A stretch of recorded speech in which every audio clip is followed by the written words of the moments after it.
OJK kan bikin survei nasional literasi inklusi keuangan nasional ya.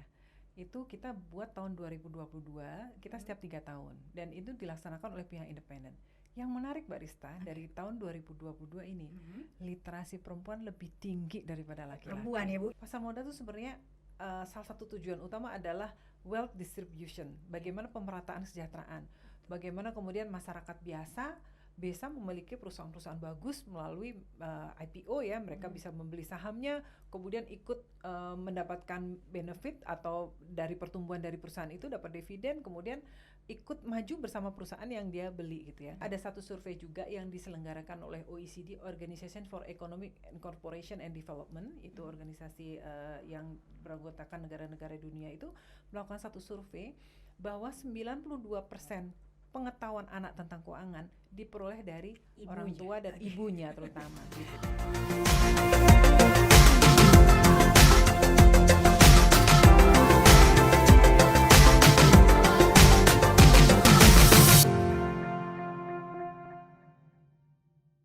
Halo, assalamualaikum sobat podcast message. Hari ini ketemu lagi dengan saya Rista Swastika di acara podcast message, dan hari ini Rista nggak sendiri karena Rista kedatangan narasumber yang luar biasa, perempuan yang luar biasa menginspirasi kita.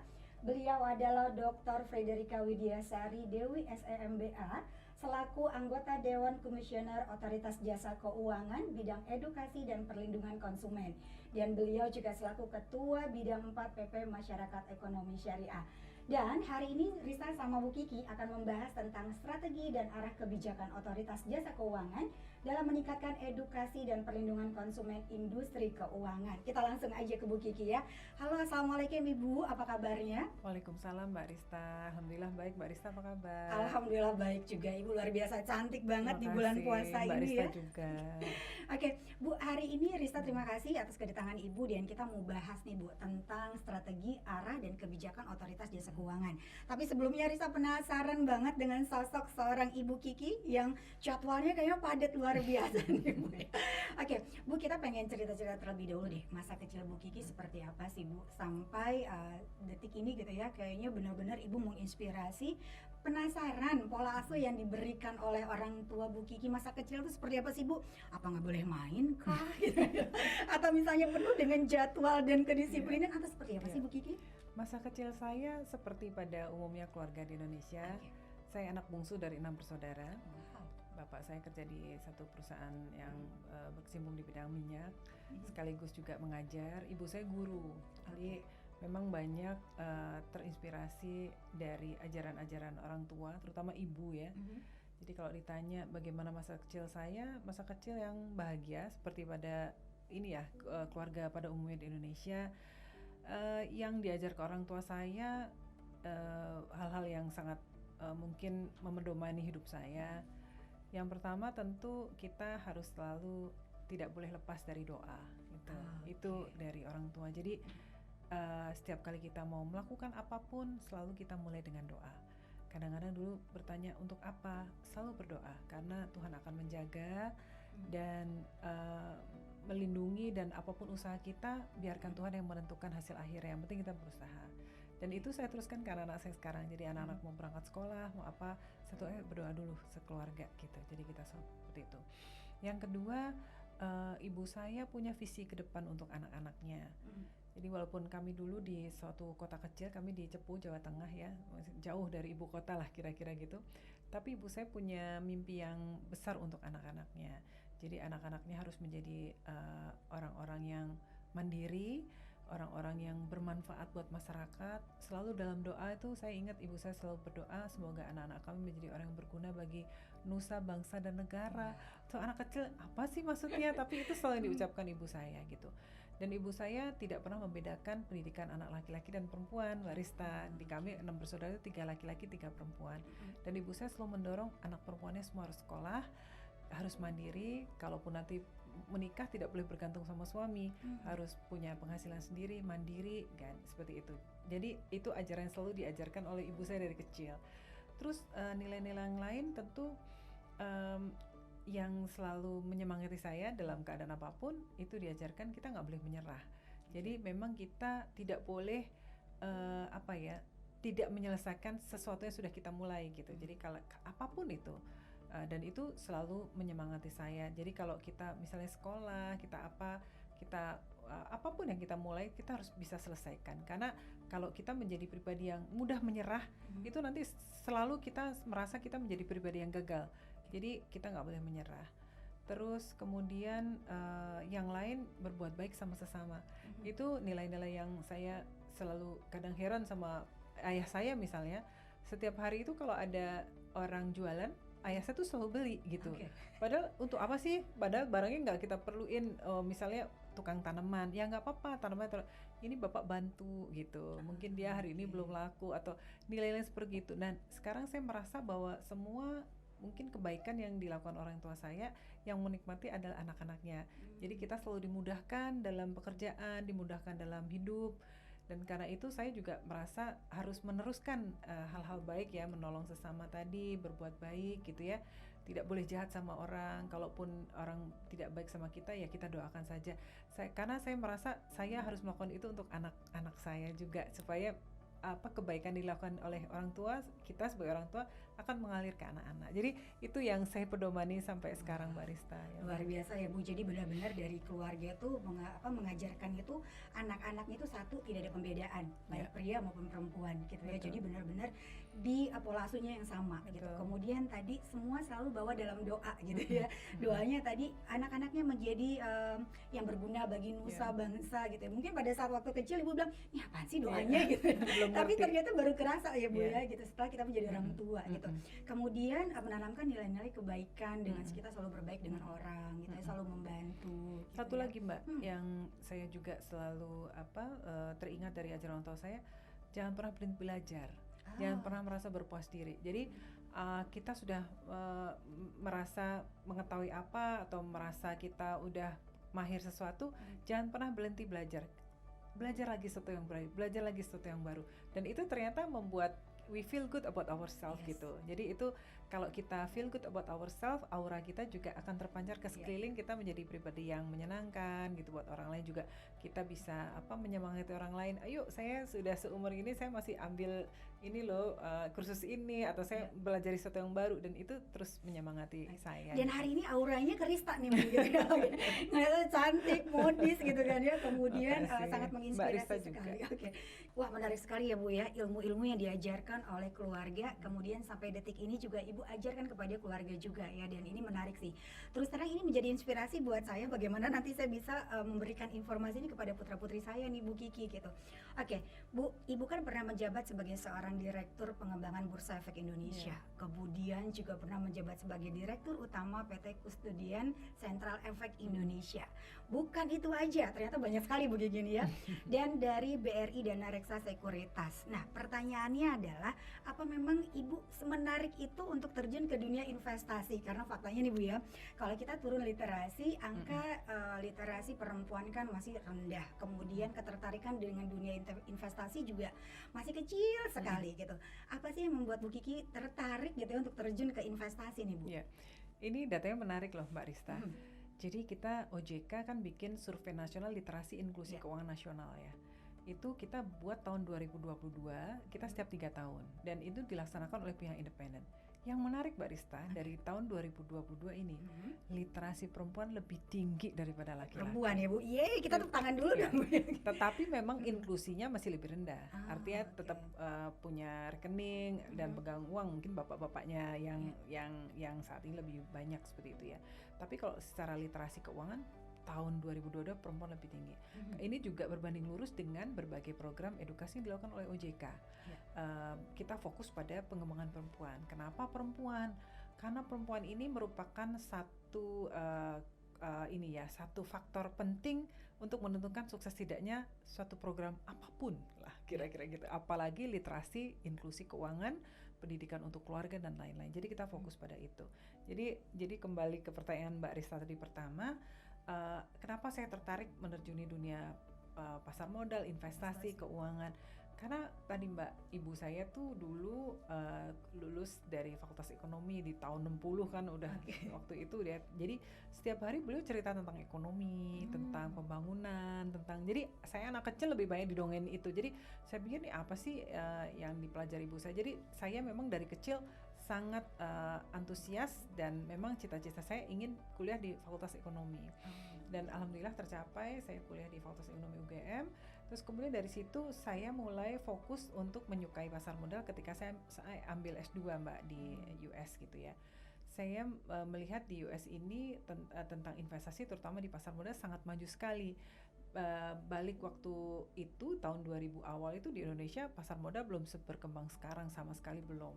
Nah kalau di sana berbicara tentang investasi ya, beli saham apa, beli obligasi apa, beli reksadana apa, itu sudah menjadi percakapan sehari-hari di keluarga.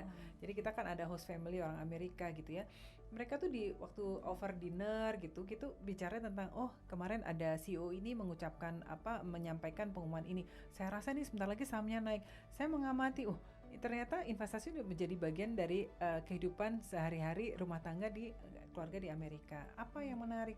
Saya pelajari, kalau di Indonesia memang belum terlalu berkembang karena kan kalau orang nabung di bank bunganya tinggi sekali, orang nggak ada insentif untuk mau belajar sesuatu yang baru, ada risikonya untuk belajar investasi.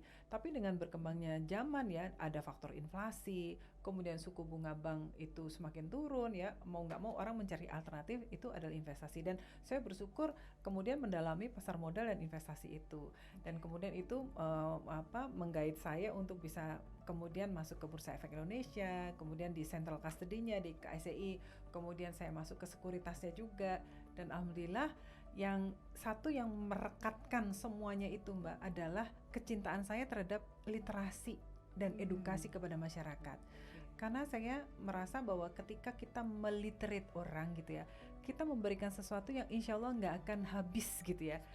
Karena kalau kita memberi barang gitu ya, mungkin kalau kita beli makanan, beli barang akan setelah dimakan ya sudah insya Allah menjadi berkah, tapi sudah gitu. Tapi kalau kita beri ilmu itu yang insya Allah itu bisa membuat mereka meningkatkan taraf hidupnya gitu, itu saya senang sekali gitu. Dari waktu saya muda itu saya mulai dari Aceh sama dengan Papua gitu, saya buka kantor gitu ya, buka cabang-cabang baru, buka galeri-galeri investasi di kampus-kampus.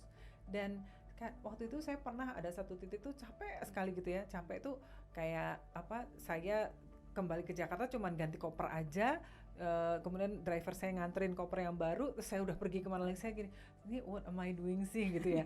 Terus tapi lagi-lagi iman kita ya, terus kita selalu mengawali dengan doa, saya langsung berpikir semua tuh pasti ada maksudnya gitu. Entah sekarang saya belum memahami, tapi suatu saat pasti kita tahu apa maksud Allah gitu ya, memberikan kita di satu situasi, kondisi tertentu. Dan akhirnya sekarang saya ada di posisi ini yang memang tugas utamanya berikan literasi dan edukasi pada masyarakat. Masya Allah, saya melakukan sesuatu yang saya senangi gitu Mbak, yang saya cintai dan memberikan manfaat buat orang, itu saya senang sekali, alhamdulillah. Wow, luar biasa ya Bu. Jadi berawal dari didongengin sama ibu lagi ya Bu ya.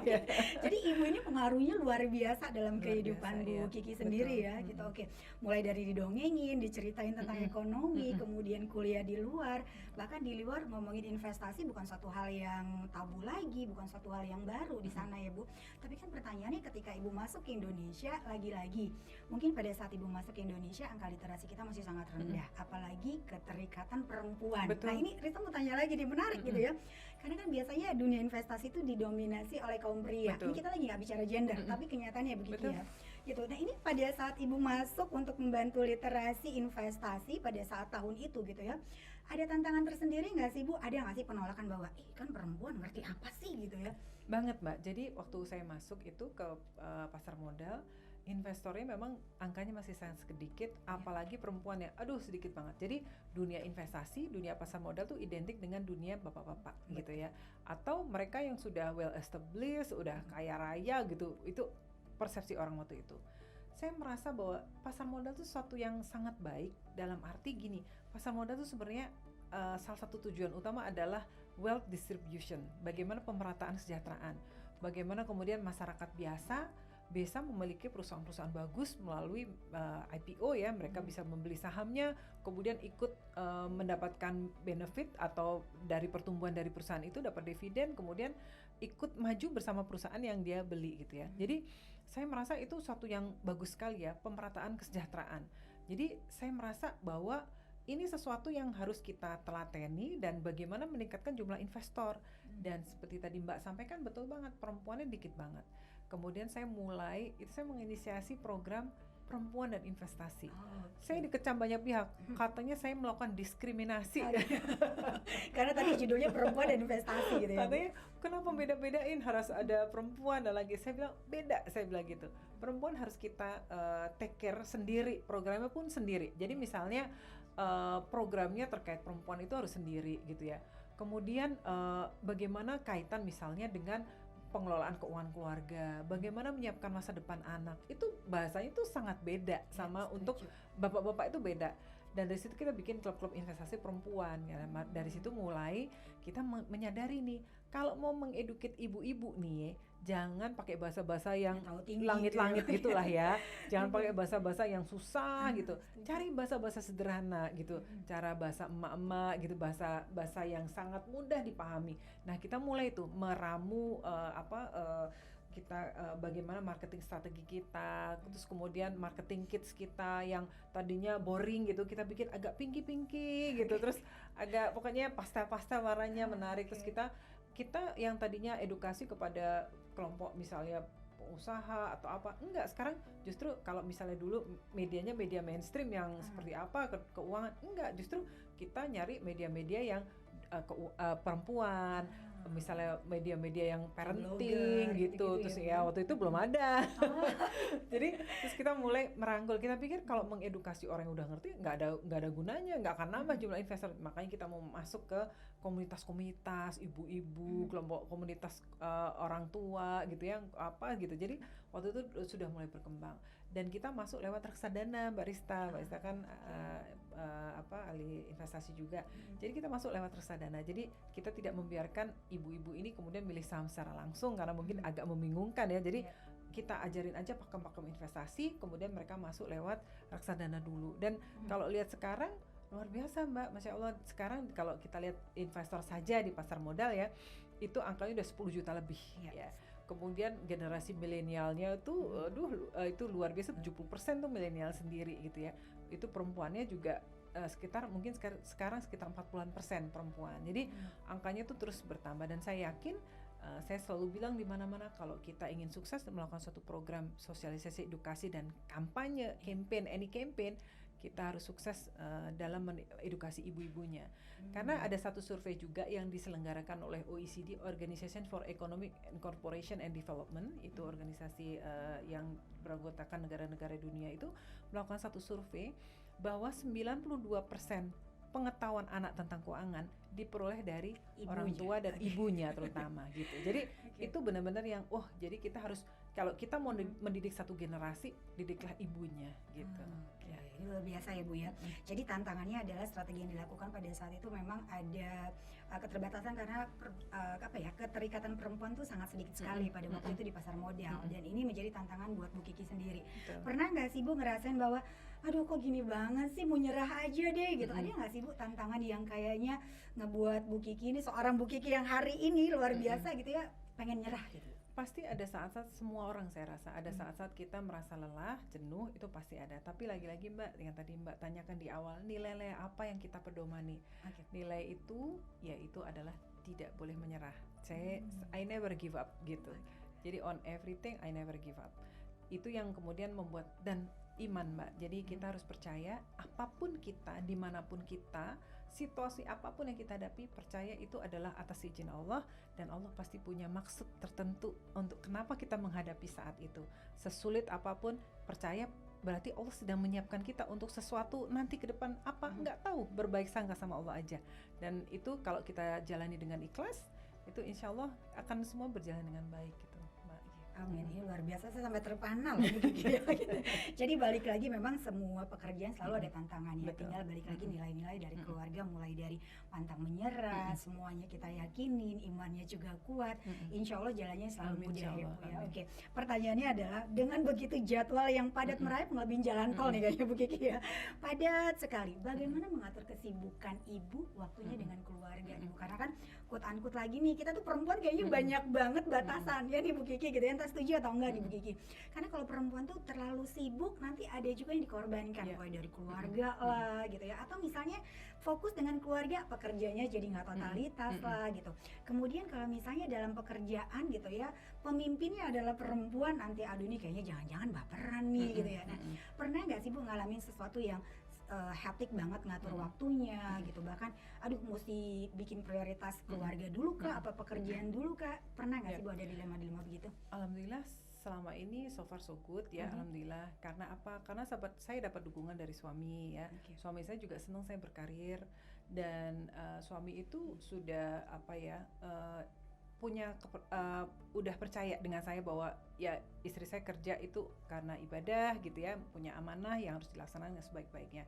Hal yang sulit banget sebagai wanita karir dengan keluarga itu satu Mbak, kalau anak sakit itu sulit banget. Mbak Rista pasti udah ngalamin juga. Itu udah pasti Bu.